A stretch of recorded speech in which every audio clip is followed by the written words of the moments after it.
Hey everybody, I'm here with Amy Nell, my new friend acquired via Facebook. She is the creative director at Benedictine College in Kansas, right? Yes. Yes, Atchison, okay. Kansas. Atchison, Kansas.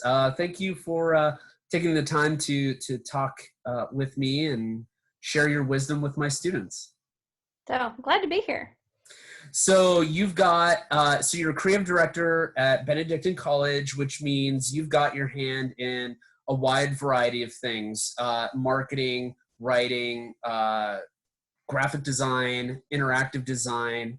I'm curious about, where you got your start in the design field. Like, what was that moment you knew you had to be a graphic designer and then, maybe you went to school for it, or when did that occur? Well, actually, when I left college, I went to a private art school in Fort Lauderdale, Florida. And I was there a year and realized I actually missed Missouri because that's where I live. Um, so I came back to Missouri and I started working for an interior designer. And I liked the creative process, but it wasn't quite what I wanted. So then I switched my major from studio art to graphic design and got my degree at Missouri Western State University that is in Missouri. It's in St. Joseph, Missouri. If anyone out there is watching Ozark at the moment, which I am Netflixing all night long, we made a debut in the third season of Ozark, and they got our name wrong. So, What did they call you? St. Joe's. St. Joe's. So,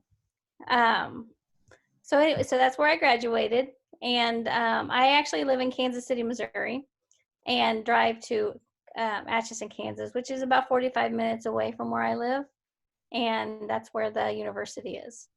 But after I graduated from college with graphic design, and my minor was marketing, so I always came from that creative background, I started working for actually a company that sold copiers.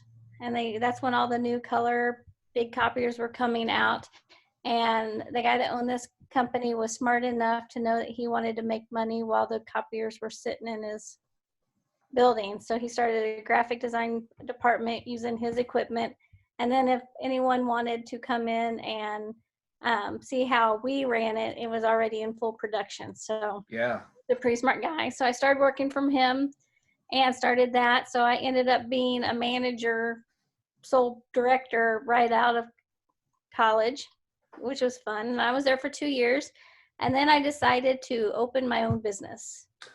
Fantastic. Okay. So yeah, so I opened that in 98 and bought one of his equipment to bring in so I could do everything in-house. So we did everything from the design work to the print pieces of it, and even the signage part of it, because I did my internship in college for a sign company. So I kind of learned that background and had my own graphic studio for 13 years here in, That's awesome. so in Northwest Missouri. And we were like a one place stop. So we had designers, we had web designers, we had screen printers, we did, vehicle graphics, we did everything in-house. And it went really well.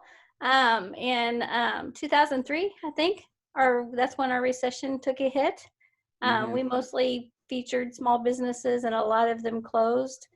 So I started doing more things outside of the creative field. I didn't get to touch any of it. So it was taxes and, scheduling. I got so far away from the creative process. I hated going to work. And since it was mine, I never got to be off. So, I didn't get vacation. And someone asked me one time, well, it must be good because you're your own boss. And I was like, not really. I have about 32 bosses at a time, and they're calling me constantly. So it is not all glamour that you think owning your own business is. It's a lot of 3 a.m.s because someone didn't show up, and not, on the phone, on your computer, on the way to the airport, being on vacation and having to work. And so vacation, that's a thing. Yeah. Well, that and sick time. You don't get sick time either. So I honestly, my husband and I were taking the kids to Mexico, and I told him on the way there, I think I'm gonna sell it when we get back and actually go back out into the field and work. So I did. I sold it off piece by piece. And after that, that was 8 years ago.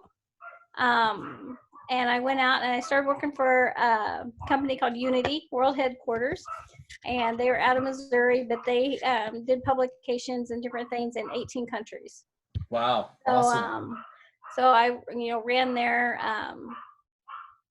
publications mostly and was the art director there on everything we put out. I got to work with, they wanted to change their image a little bit, so I got to rebrand them and work with the chambers. And that's when I really started working. Owning a small business and graphic studio, you're talking to your clients, you're finding out what they want, and you're giving them the best bang for their buck, basically, on what they can do to get out there. So that's touching on marketing, but this was my first push into actually working with the different chambers, with the different, to rebrand a big corporation. Right. So we got that done. And Benedictine contacted me, so and they were much closer to home. I was driving an hour and 15 minutes every day, one way, to go to work. So they were much closer to home, so that would appeal to me. And you can speak to this too. Everyone always told me that higher education is its own beast. Yep. So I moved in, but I didn't really get to me, marketing is marketing. You have a product and you have a service and you figure out best way to get it to your target market. And it wasn't as the big beast that I thought it was going to be to undertake. I think it's just how you look at it. And I think a lot of time, and recently now, I think a lot of the higher education marketing is looking more at business marketing. But I think before that, like 5 years ago, they weren't marketing the way they should have. They don't market like Coca-Cola did. They don't think about it in that large aspect. It was, direct to the students or direct in very small scale. And I think in the last 5 years, higher education marketing has kind of ramped up to that more national stage that they need to be on. And to extend to that point, which is fantastic, I think it was after, it was in the 2008, 2009 recession that I think I witnessed a level up with respect to what you said. Broader exposure field, more marketing campaigns, more specific content, a heavy adoption and adaptation to social media. Absolutely. I agree with that. And, you've said so many things that personally resonate with me. I am curious though, how old were you when you started your business? I was 28. Okay. So,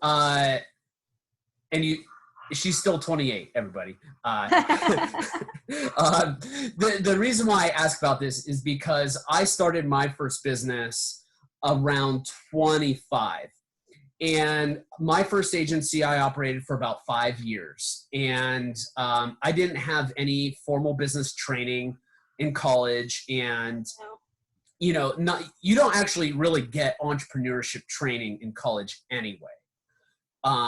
You learn that practically. So by the time I was 28, I had 2 employees. I had a small army of interns. Most of my clientele were nonprofits. And, when I was, 20, maybe 25, 26, I started teaching. Actually, no, it was roughly around the same time I started my company, which was also in the recession. I think I was a year in. So I started teaching in 2009. And so now I found myself teaching and running this business. And to your point, I had 5 bosses just in my company alone. And they were the people that depended on me.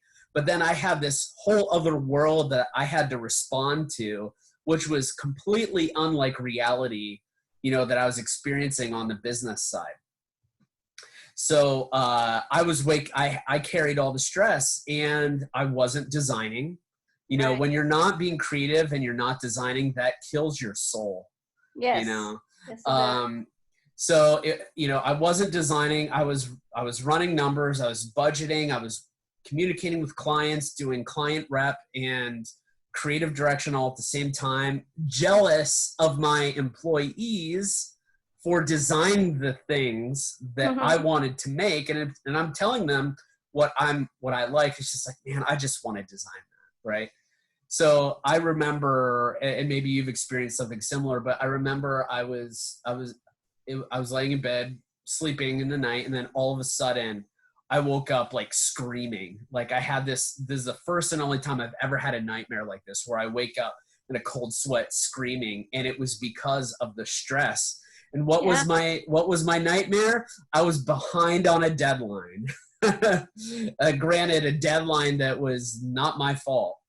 So that's when I kind of decided, like, all right, maybe I should really take a step back. And I ended up merging my practice into a marketing company and a PR company. And then I was there for a year and then sold my shares and moved on and just focused on teaching. So, that way of life, as great as it can be, like sometimes it's not sustainable. Right. Yeah. Well, and then you find that you're moving on, but unless you come from money or you have a huge backer, all you're ever doing is chasing the person trying to get paid. Yep. And then just trying to do, like new stuff. And it was just a never ending cycle, always chasing people going, okay, you owe me this. Okay. Can we, collect on this? And I mean, people think that small businesses can be pushed back and pushed back and pushed back. And, that it's actually the ones that you need to pay quicker. Mm-hmm. And, especially now with the coronavirus outbreak, looking at businesses that are actually like approved by the federal government to operate. So they're essential businesses, right? Right. The guy that you worked for right out of school, like he just sold printers. That I don't know if that's essential or not, but he converted it into a print shop. Right. And a comms agency. So now it's completely essential. There are choices like that can help you really differentiate and survive as a consequence. So you said your first business, and I think anyone that has that entrepreneurial mindset never is without an idea or a business or a startup. Because I have two online businesses now. Oh, what are they? I do. Well, the one part of equipment that I kept was screen printing, just because I have kids and they always need t-shirts and schools.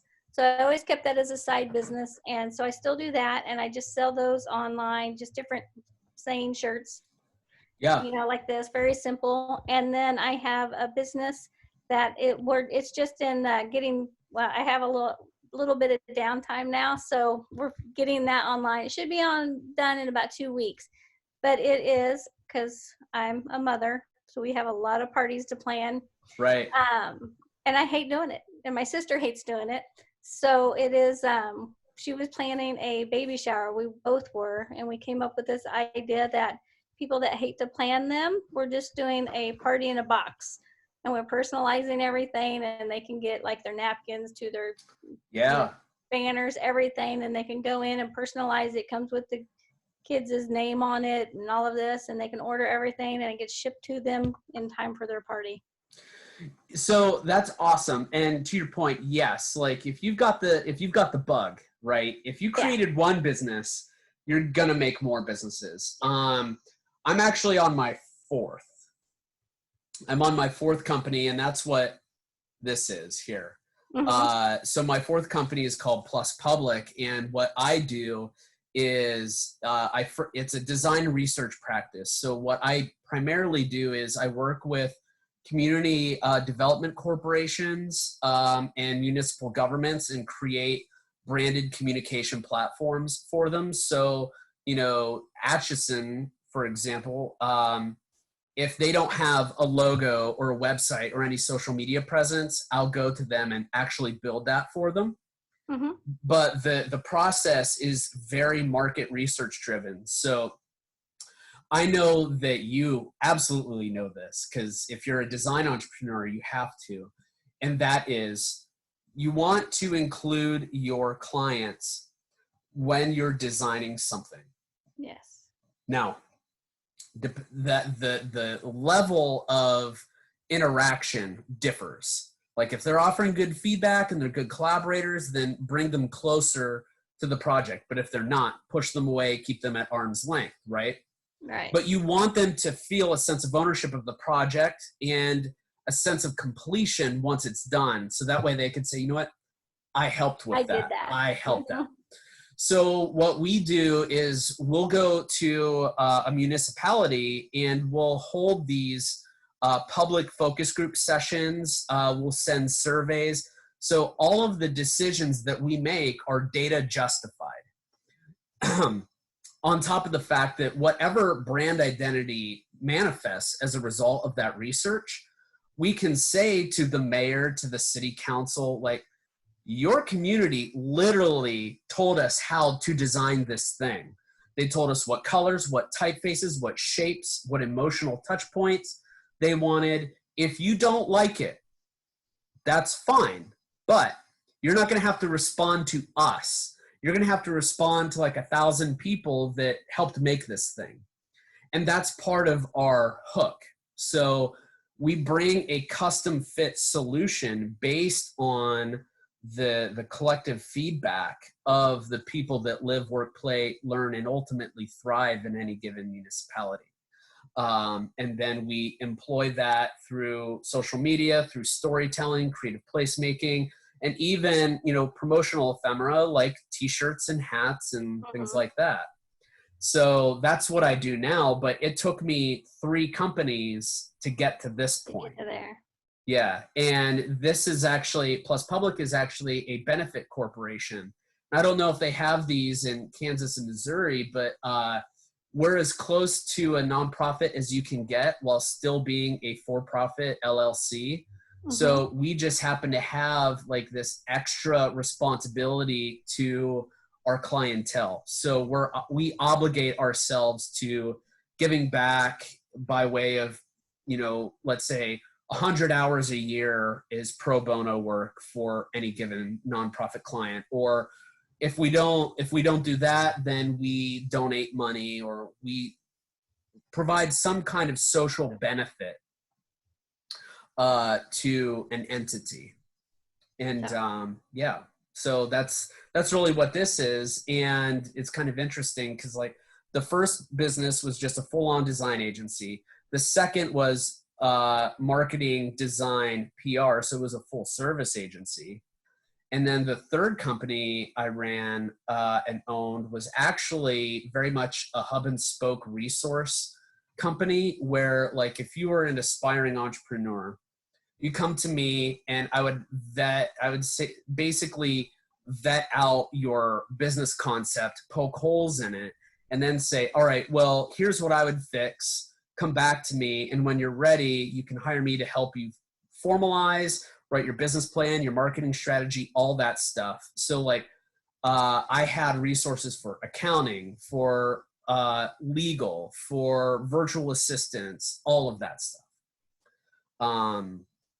And then I was just I became a creative director with some other companies, never a full owner. So to your point, like, I don't know what my next thing will be. Hopefully it'll be this forever, because I love the name and what we do. But, we're good at finding those gaps and taking advantage of it and forming companies and making some money. So I think that's very capitalist.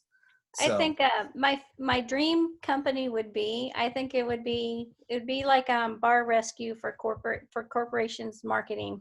Oh yeah. Companies that are, not doing so well and they realize it, and you go in with a marketing person, with an accountant, with, a CEO, and you just go in and look at the entire business and clean house and tell them what to do. I think we should start that together. I think that would be great. I'll operate the East Coast headquarters. You operate the Midwest. We got to find someone for the West Coast. So, give me a year. My daughter graduates next year, so I am not bound to Missouri after next December. Wow. Okay. Awesome. So.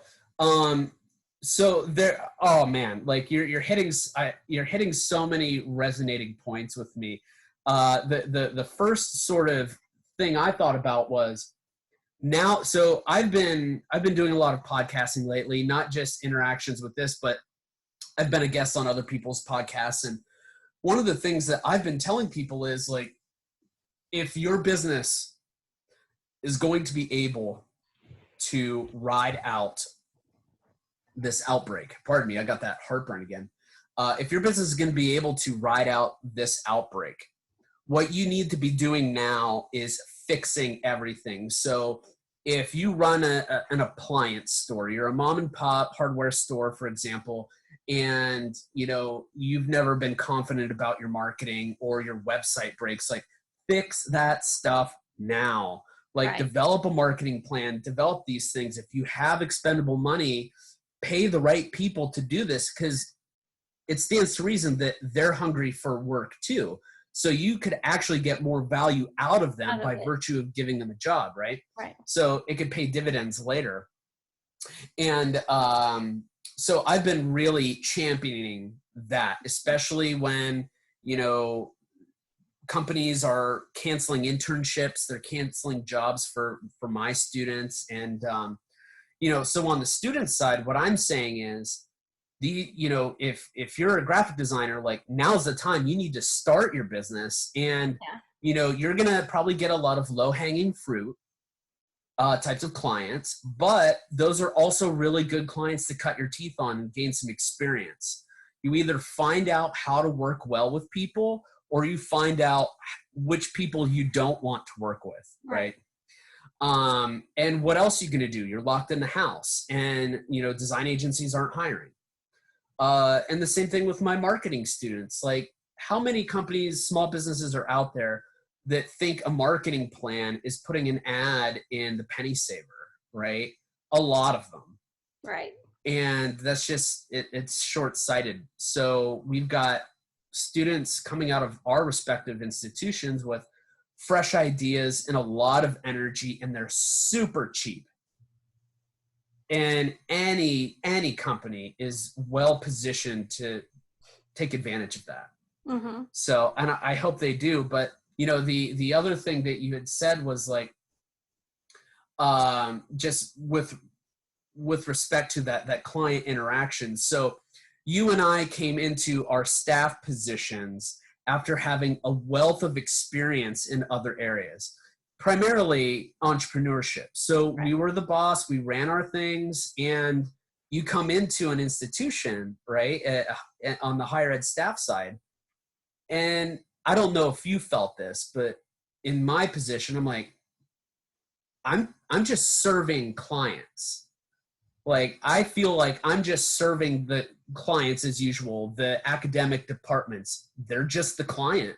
Mm-hmm. The president of the university, he's just the client. Like, I don't have a stake in how that department is operating, even though I'm an employee of the university and I should have some kind of tether to it. I just see them as clients. Mm-hmm. And that objectivity gives me so much more influence and, ironically, power to, especially empowerment, to do good work. Mm-hmm. So do you feel that way? Like, I do, and it's even more so because when I was hired to centralize the marketing department. Before me, it was spaced out in different, and it was all over the place. You could drive up our drive, and you would see 12 different messages that they couldn't like hold on to one. So I was hired to rebrand the college and centralize the marketing department. So I was hired to be able to have a say in how we set it up, and I set it up like an in-house agency. That's exactly what you have to do. We did the entire college. We meet with each department every week. They have a set designer that knows everything about them. We make communication plans every year, for the entire 12 months to see what worked. And every year we think, okay, what worked, what didn't work, what can we do differently? How can we make this better? Just like you would with a client. And instead of just like willy-nilly, when I got there, 95% of our jobs were rush jobs. Right. And they were coming in, they were doing paper proofs. still. I know it was insane. I mean, they were just stuck back in the 90s on how they were doing advertising. And so, yeah, I set it up exactly like an in-house agency. We have everything under one roof.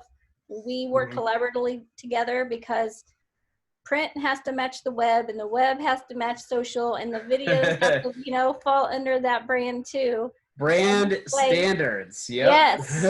Put all of those into place, and we, and sometimes I'm not the favorite person on campus when I'm like, no, you can't make our logo neon green.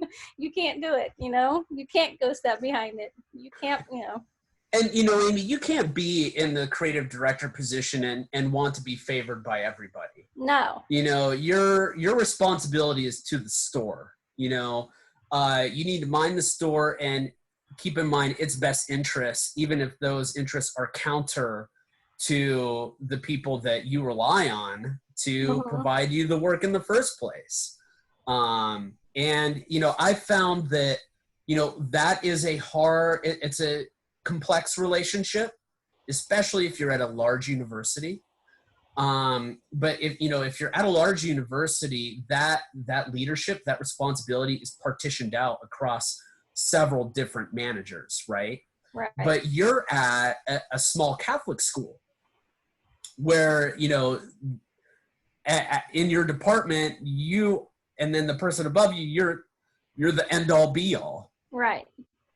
And, that is frustrating for a lot of people that feel like you're not doing the work right because you don't know what the culture is in this academic department, and you don't know what's going to resonate. And it's like, well, I mean, and I think there's a lot of, instead of just the creative and the business mindset, you have to do like personality studies. You have to know how to deal with each kind of personality, and even with the academics. And I will say, sometimes they can be hard. They're very wordy. They want to put every word they can think of in a piece, no matter what it is. Tell us how you really feel. Yeah. I mean, they're smart and they know their departments, but academic people like to write. And, sometimes the image has to, do the speaking for you.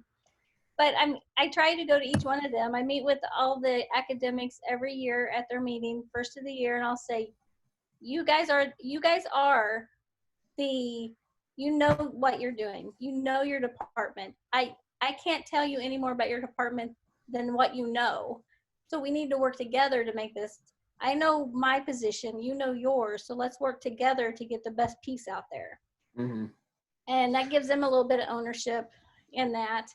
A funny story is, and we get along great now, but when walking into a Catholic college, when I'm not Catholic and I'm female, was in a position of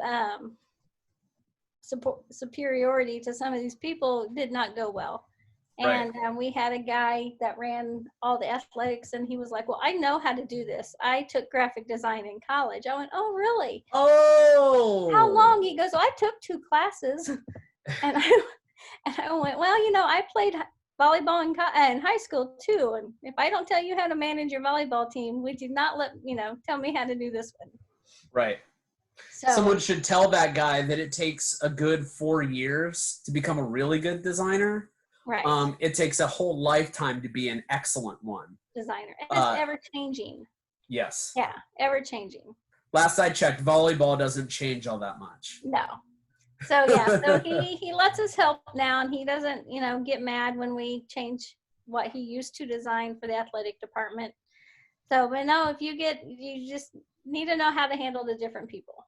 You're going to come up against, and this isn't just in higher education. This is anywhere. You're going to work for bosses that you don't click with, or you don't, you're going to have someone in HR or someone down the hall that you don't click with your personality. You're going to have to figure out how that give and take with that personality is going to go, because it's always going to be like that. And just, that's how the world works, and you got to, be there 8 hours a day. You don't want to be miserable, and you want to make it the best it can be.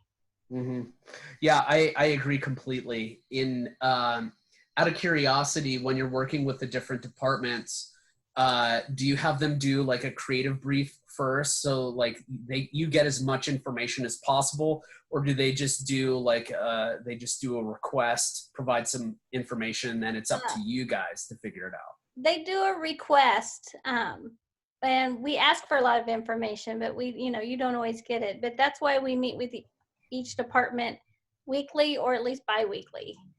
So we always know what they're doing and how they want things, and you develop that relationship with them, so you kind of know what they're looking for. And of course, the president's office is going to be much different than our bookstore, and Right. and all of our youth programs. But we have the same people working with them, so they get to know them, and so it's not such a give and take. Right. That's good. The more that they understand about your process, the better. And I think that creates like a two-way sort of empathy that will enrich kind of all the projects together at the end of the day.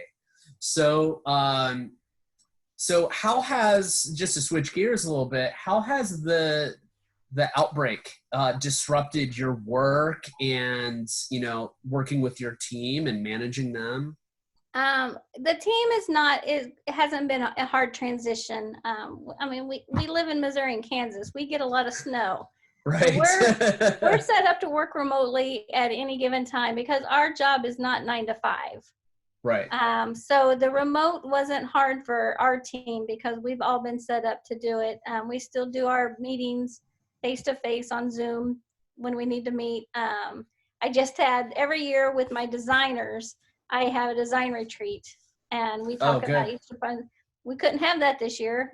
Usually they come to my house and I, give them breakfast and lunch, and we usually go to a museum or something in the afternoon, some creative kind of process.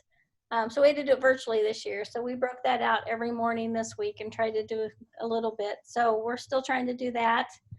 Trying to incorporate some fun, because I do think, we work a lot together, and we work all events because all my designers are photographers too. Oh, great. You've got a multidisciplinary staff. Yes. So that's awesome. We cover all events, and when it's our scholarship ball, all of us are there working. Commencement, we're all there working. Yeah. So you keep that feel. And so with our team, it wasn't hard, and we have a great project management software, so that didn't change at all. What changed was I actually work more now because we're a residential college. Our campus is beautiful, so we know when we get kids on campus, they fall in love with it, and they can't come to campus now. So it kind of went on to our switch gears to our digital aspect to make sure they can do a virtual tour that's almost as good as being there. And they want to look at the dorms, we have to get them, so we've been doing on social media, and we've set up a whole web page. Kudos to my web administrator who got that up very, very quickly, to make sure we keep retention and recruitment up.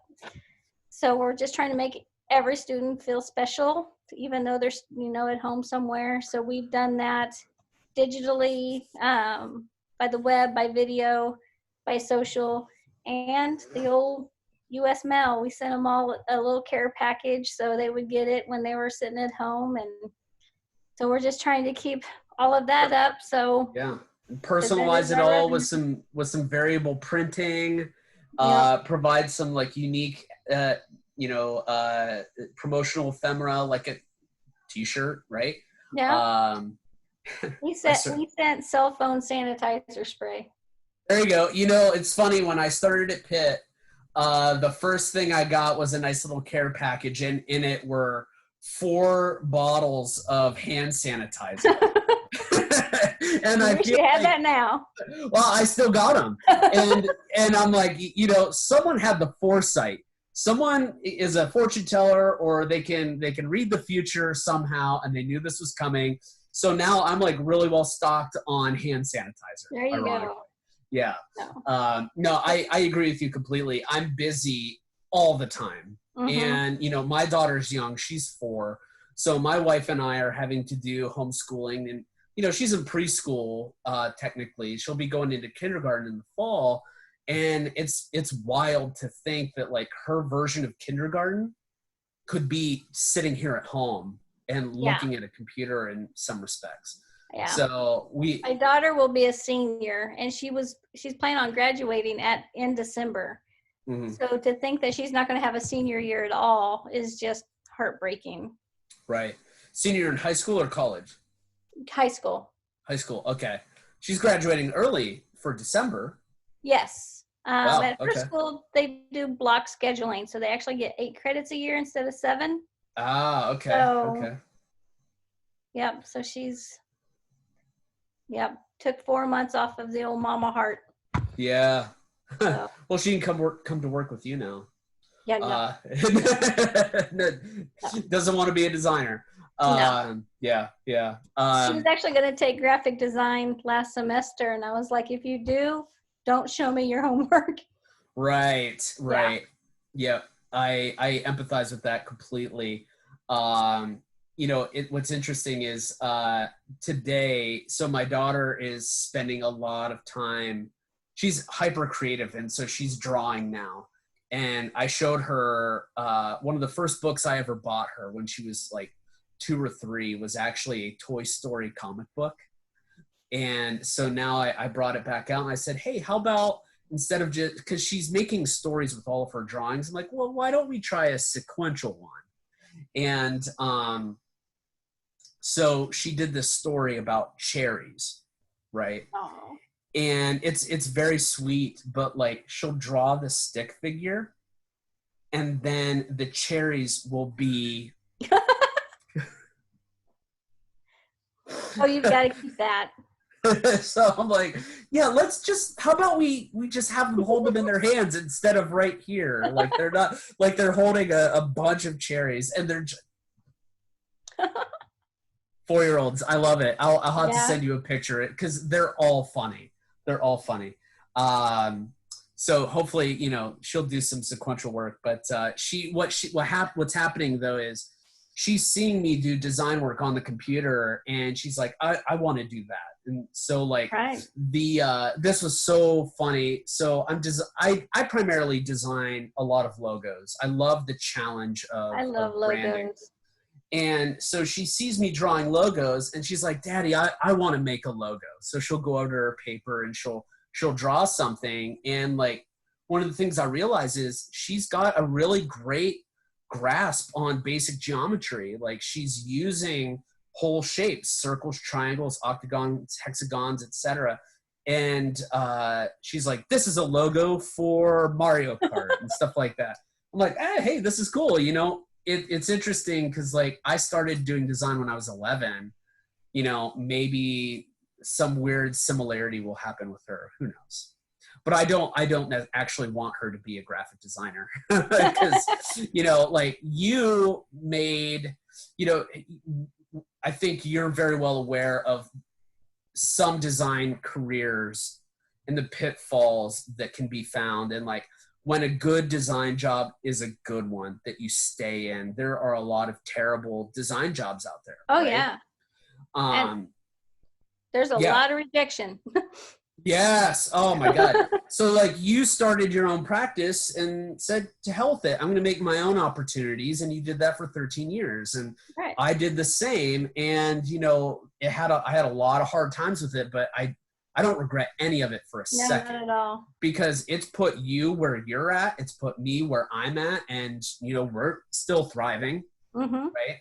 But as a young professional, especially if you're in a really hard rural area where there are few design jobs, like that's a hard life. Yes. So good thing you minored in marketing. Yeah. But the one good thing that might come out of all of this is there might be a lot more virtual jobs out there after some people can actually realize it works. Absolutely. And, I'm interested in seeing just exactly how this whole situation completely overhauls higher education. Yes. If it does at all, Yeah, I'm not sure. I don't think it will where I am. They will go back to, as soon as they can get us on campus, we will all be back on campus. Sure. And there's a lot to be said about having that camaraderie of in-person work. And I enjoy going to my job. I get to ride my bike and I ride the bus for free, and there's some perks there. But I also enjoy not having to spend money on gas and buying lunch every day and stuff like that. I think my perfect week would be 2 to 3 days in the office and the rest at home, because I get more done at home. Yes. Yeah. Because there's not as many, interruptions and can you come look at this and, Yeah. Yeah. I agree with that for sure. Since I've been on the faculty side for the past decade, I've already have this home office. I've got a good workflow going because every summer I would work from home, or if I got course release for research or something like that, I would just do it here. So this transition was not difficult for me at all. And I know for some others, they're really distracted. They opt into the distractions, right? Yeah. So I'll tell you what I'm kind of experiencing on the daily, and then see where it lines up with you. So in my position, practically all events have been canceled. Right. So my responsibilities to those events have gone away. And if I don't have anything to market, then what am I doing? So I'm trying to build things for next year, trying to build strategies and systems for admissions in the career team and study abroad and stuff like that. And silver lining with having to work from home, being in forced self-isolation, is that I can really focus on those things, right? Now with admissions though, aren't you busy trying to still get kids to admit and deposit? Not kind of. I think we're at the absolute very end of our admissions cycle. The College of Business at Pitt is the number 12th ranked best public business school in the country. So we don't have an admissions problem. Like we always hit our quota. The thing that differs from year to year are SAT scores and like the quality of the students, which they're still high. So admissions marketing is not that tough. And, really, we're not targeting seniors in high school. We're targeting juniors, like as soon as we can talk to them at like maybe the end of their sophomore year, beginning of their junior year, that's where we're really trying to get in there and talk with them and have meaningful conversations. So, we want them to consider Pitt for at least a year or two before they actually jump in. And in some cases there's early admission and stuff like that. So, but we take a really unique and very concerted effort towards our admissions marketing that I think is pretty successful. So the things that I'm really focusing on now that admissions is held off or done is, what happens how do I do my job? How do I get students engaged? How do I market and communicate to them if we're all virtual in the fall? Or if we're quasi-virtual, how do we manage that? Do I have to build a new communication system to support that? And that's really where I'm spending my time.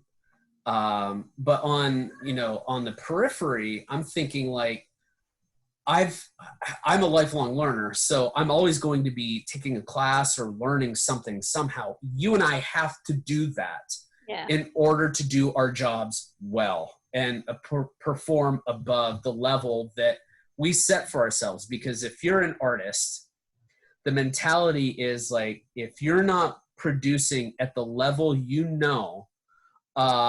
will make you better, then you're in a constant cycle of frustration. At least that's how I feel.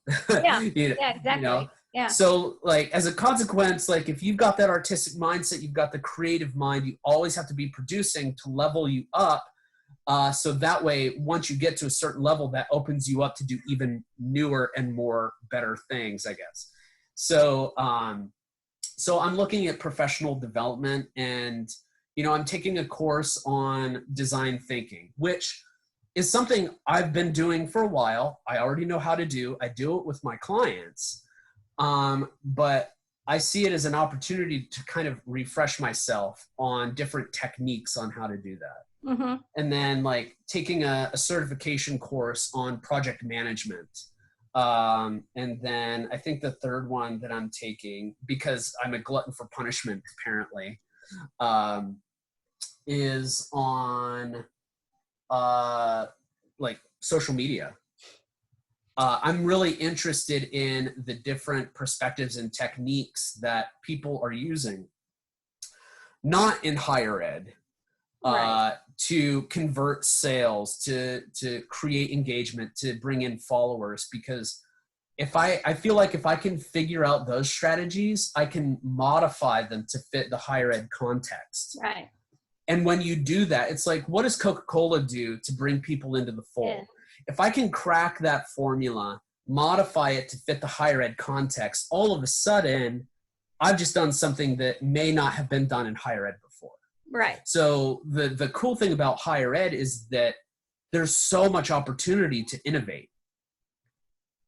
And, relative to the conversation before I hit record, so when I put that post out there on the higher ed social group saying like, what work do you believe in enough to submit to competitions and be evaluated by objective peer reviewers, and no one responds, I'm just like, everyone should be doing this, because there's so much opportunity to do cool things. So that tells me that people aren't seeing it that way.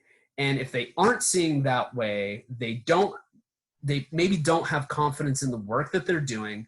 They may not have the confidence because their cheerleading system, their positive reinforcement system may not be there. And it may not be there because their superiors, their supervisors are maybe people that don't necessarily know what we do and how we do it and why we do it so well. So, I even, the one thing I think that we've done at Benedictine since I've been there is, you got to tell a story. Yes. Instead of just doing small things here and there, regurgitating content. That's what part of your brand is. You got to tell a story. You got to make it, everyone feel like they are a part of your brand. And I don't think that happens enough in higher education as well. Mm-hmm. I agree with that 100%. Every person has a unique story to how they got to your doorstep. And some of those stories have, deep meaning and memory. I think about, so I taught at Youngstown State. Most of the students that I had there, maybe similar to the students at Benedictine, are the first in their family to go to college. First in their family to get a degree or even be accepted to college. There's a lot of milestones with respect to that. Youngstown is an urban community. Kids coming out of their public school system and actually getting into college, like that's a really big deal. And those journeys, those stories are just incredible to tell. And I don't understand why more of them aren't being shared or cultivated. I think that's the operative word, cultivated, and then curated. So, our student populations honestly couldn't be the most opposite of that. Yeah, right. They're big Catholic families that have 10 to 12 children. They've gone to Benedictine, all of their students. They're going to go to a Newman Guide School, which is, very conservative Catholic. So we have a lot of people that were homeschooled that are now going to public, college or schooling with other people for the first time in their lives. Right. So there you go. Yeah. Same kind of destination, but different pathways to get there. Yeah. So Amy, we're coming up towards the end of our time, and I wanted to get this out there. What advice do you have for designers, marketing students that are graduating in a few weeks? What's your advice for them for entering the field? I have two advice. We come from a discipline and a background of thinking outside of the box. Don't be afraid to think outside of the box when you're looking for a job. You do what you can to get noticed. Think about it creatively. Your marketers, market yourself. Think of yourself as the product and how best to market yourself for the job force. That's the only thing I can say. A lot of times, even if you think that a job isn't, that you're getting passed by for it, there's nothing to lose by one more shot. Send the email. Be personal too. Don't do everything by text and email. Pick up the phone and actually introduce yourself. Network as much as you can. LinkedIn groups. Yep. Facebook groups. that's how we met. Network as much as you can right now. If your college or anyone has a platform where they can have like mentorships with alum, get on there and look through there. Send many handshake, everybody. Handshake. Yes. Yeah. Look people in the eye. Listen. So many people just sit there and wait for someone to be done talking and don't actually listen. So I would say those things that you can do. Look at virtual jobs as well. And then ultimately, if left to your own devices, start your own company. Start your own company. Yeah. Yeah, absolutely. And you know what? Your truth here is so profound. We just met and we're going to start a business together. So no hostile corporate takeovers between us. Yeah. I do have a friend that has an ad agency in Kansas City. And I said, the first person in the Midwest to start a higher education advertising company is going to go gangbusters. No one does it here. No one is employing people to do it. They believe in consultants more than they do their own staff. And it's hitting now people are actually thinking about marketing like corporations are. The first person that starts a higher education advertising agency is going to go gangbusters. I only have time to start one additional company. One at a time. Not two. Yeah. So if you're like me, any product you see, do you think constantly on how to market it the best way you can? I am constantly thinking. It is exhausting. Yes. Always thinking.